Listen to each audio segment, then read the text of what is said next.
लोकशाहीचा बुलंद आवाज, रिपब्लिकन वार्ता महाराष्ट्र।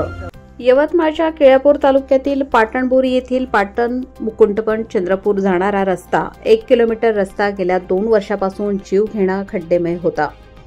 800 मीटर रस्त्याचे डांबरीकरणाचे काम श्रीराम कन्स्ट्रक्शन्स कंपनीने केले, मात्र गेल्या 1 महिन्यात पहिल्याच पाण्यात त्या रस्त्याची वाट लागली असून मोठमोठाले खड्डे पडले आहेत। एवढ्या निकृष्ट दर्जाचे काम केले असून त्या रस्त्यांनी साधे मोटारसायकलवर चालण्यासही भीती वाटते।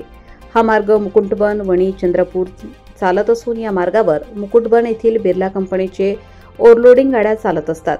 एखादा अनर्थ होण्याआधी या रस्त्याची दुरुस्ती करावी, अन्यथा या रस्त्यावर मोठा अनर्थ झाल्यास याला जबाबदार कोण?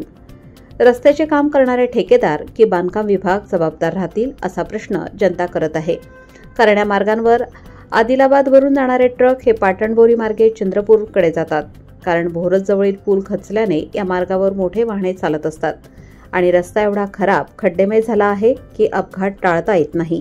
अनेकदा मोटारसायकल स्वार पडल्याने छोट्या जखमा झाल्या आहेत आणि कोणतीही जीवितहानी होण्याआधी या रस्त्याची दुरुस्ती व्हावी, अशी येथील जनतेची मागणी होत आहे। रिपब्लिकन वार्ता न्यूज महाराष्ट्रासाठी केळापूर प्रतिनिधी Hanumant लसंते, Yavatmal. Subscribe now and press the bell icon. Never miss an update.